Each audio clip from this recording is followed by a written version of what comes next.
friends, welcome to my channel, and welcome to 2022. Can you believe it? Oh my gosh. So today I want to talk about New Year's resolutions, setting New Year's goals. I know everyone has different opinions on New Year's resolutions. Personally, I would say that I don't love them, only for the reason that I don't think you need to wait for the new year to start setting goals for yourself and working on yourself. However, I do love New Year's resolution goals because it's a brand new year, and with a new year comes a lot of positive energy, the mindset that anything is possible, that I can do anything, I can achieve anything. And it also gives us a really great marker to reflect on the previous year and sit down and plan for the future year. So I guess I'm half and half, but whatever your feelings are on New Year's resolutions, you can consider this just how to set gym goals that are achievable and that you will follow through with.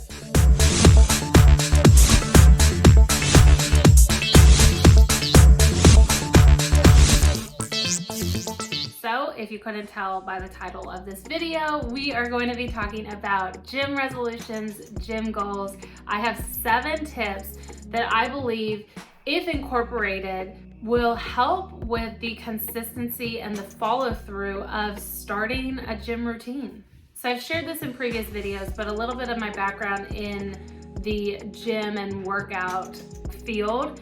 I was someone that was overweight in middle school and probably high school. I was always someone that enjoyed singing and acting and musical theater, did not like sports, although I played a lot. My mom kind of forced us, or at least invited us, to play some sports and try them out. So when I was in middle school and high school, I played basketball for a while, which was not a good experience for me. I ended up spraining my ankle. And I also played volleyball, which I did enjoy, but I didn't really love it all the time, if that makes sense. However, when I started college, I found the gym. I had never worked out in a gym before, and I really didn't know much about it, but I started working out. I had a couple of friends that I would work out with, and I kind of just floated through the gym. I didn't really have a set workout routine. I did find that I enjoyed weightlifting, but I also did try to force myself to do cardio and abs. So that's kind of where my fitness journey began, was in college. However, I think that it's always a journey, and I think that that's probably the most important thing to remember. And the most important takeaway of this video is that this is a journey. It's not a destination. And the most important thing is to find what you love, and you're able to find what you love by trying different things. And I haven't always absolutely loved what I was doing. So I want you to take that into all of these tips, that this is a journey. You don't have to already know all of the answers. So that brings us to tip number 1, which is to find a program that you enjoy. Working out and fitness and even eating should be enjoyable things. They shouldn't be things that we dread or that we force ourselves to do all the time. Now, that doesn't mean that it's not going to be difficult, okay? So I think that a lot of times we have this misconstrued notion that we are gonna love working out every single day, all the time. We're gonna love waking up to go to the gym or to go for a run. We're gonna love what we're eating, and we're gonna be motivated 100% of the time. That is just not true, and I don't want you to fall into that trap, or that comparison trap, especially seeing people posting on social media or on YouTube videos that they just love everything that they're doing. It takes dedication and consistency. I think those are the 2 most important things over motivation, because motivation is not always going to be there for us. We are not always motivated. But some things that help us stay consistent and dedicated is to find things that we love. So like I mentioned, when I was in college, I would just float through my workouts. But since then, I've tried a lot of different things. And some of the things that I've tried that I've really enjoyed that you might enjoy are classes, workout classes. So if you live near a Gold's Gym, I don't know if every Gold's Gym does this, but when I lived in North Carolina, they had these classes. I think they were called Gold's Fit classes. And it was mostly, I think, a CrossFit based class, but we used weights as well. So it was a combination of cardio and weights, and it was a group class. And I think that was something that I loved the most out of everything that I've ever tried. You could also do something like Orange Theory. I've never tried that, but it sounds, from what I've heard and learned, that it sounds kind of like a similar idea. And I feel like Orange Theories are everywhere now. You could find something like I'm doing right now. I have a program that I pay for. It's only $9 a month, but she will break down every single day and give exercises for every single day. So like, for example, today I did chest and shoulders, and she gave me all of the workouts. I love that because I fully trust her, and she is so smart and very well trained in what she does. So that would be my only caveat, is make sure that you do the research on the workout program that you are signing up for. Even something just as simple as finding a combination of cardio and weightlifting, or just one or the other that you enjoy doing. So if it's cardio, try running, try doing the stairs, try doing an elliptical, try doing a dance cardio class. Find what you enjoy. Tip number 2 is to set yourself up with accountability, whether that is joining an accountability Facebook group, or my personal preference would be to find someone that you can either work out with physically, or find someone, a family member or a close friend that might be states away or towns away even, that you're not able to physically work out with, but that you have similar goals, you two have similar goals, and that you're able to daily check in with each other. That, especially in the beginning of a fitness journey, that makes a huge, huge difference. Tip number 3 is to set realistic gym goals. Now, I already created an entire video on how to set realistic goals, so I'm not gonna go into this too in depth, but I will link the video right here for you. Be very honest and realistic with yourself, and also don't fall into the weight loss trap goal where you see someone that lost 60 pounds in 3 months. Yes, that's possible. No, I don't think it's healthy. And there are much more healthy and efficient ways to lose weight or achieve whatever goals you want. With that as well, how much time do you have to work out? Are you able to get to the gym daily, or is it just gonna be a 3 or 4 times a week thing? Based on how much effort you're willing and able to put in, your goals should line up with that. But be very honest in setting your goals, and watch that video because I think it will make a lot more sense what I'm talking about. Tip number 4 is to set yourself up for success regarding food. Now, this is an entirely different video. I could talk about, probably in multiple videos, the importance of eating and sleep and rest that plays into whatever fitness goals you have. But I will try to keep this short and focus mostly on food right now.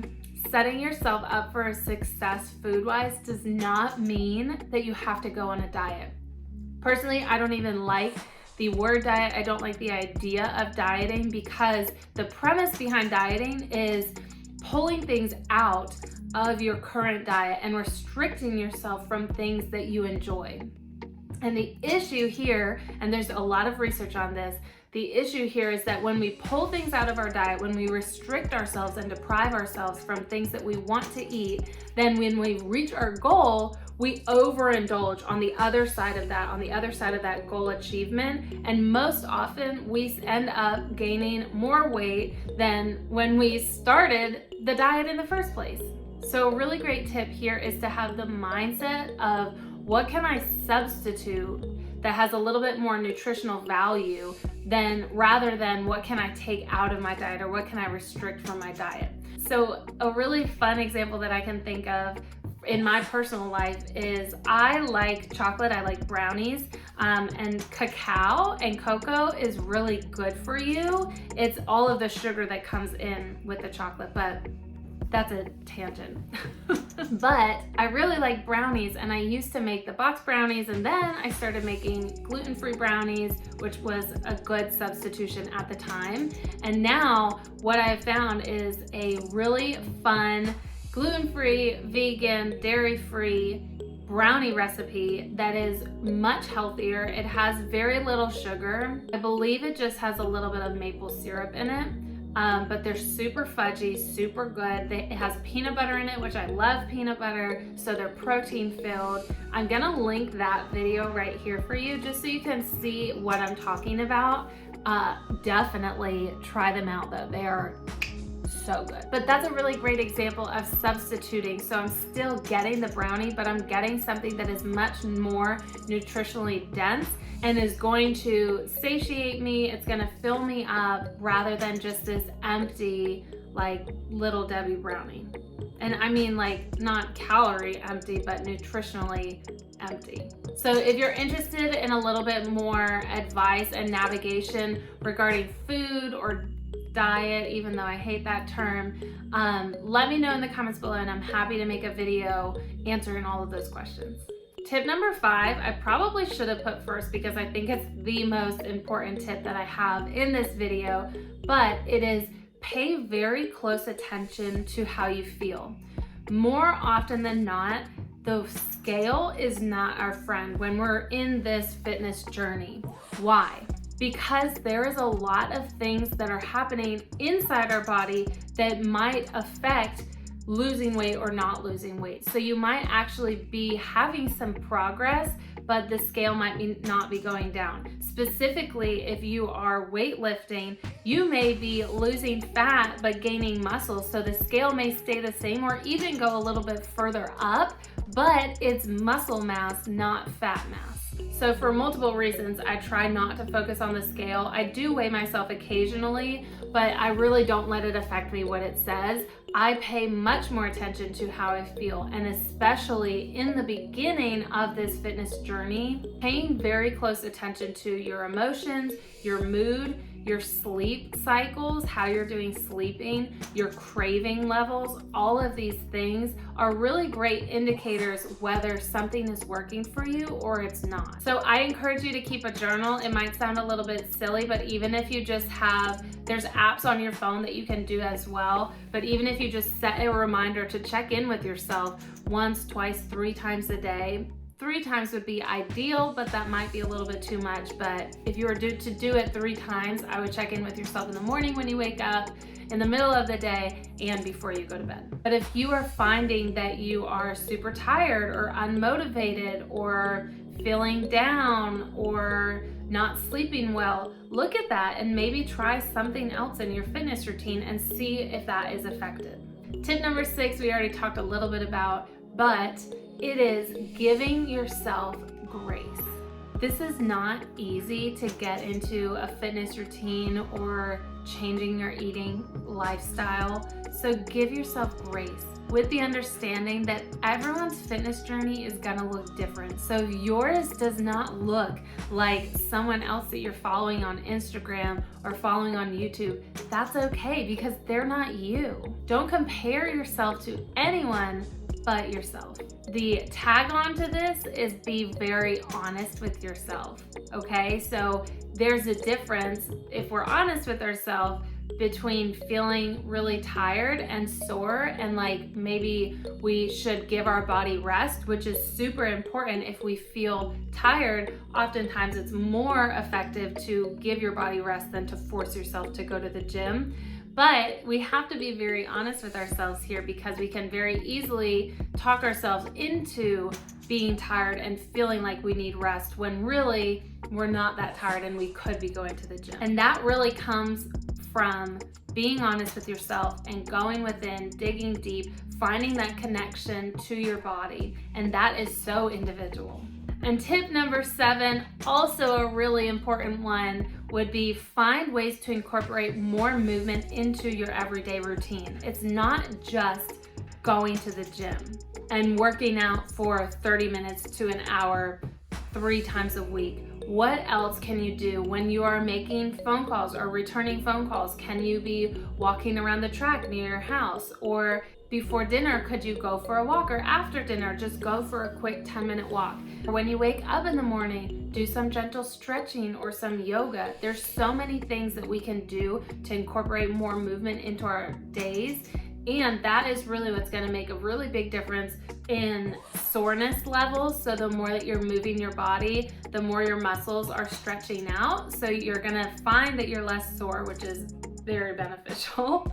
We were also just made to move.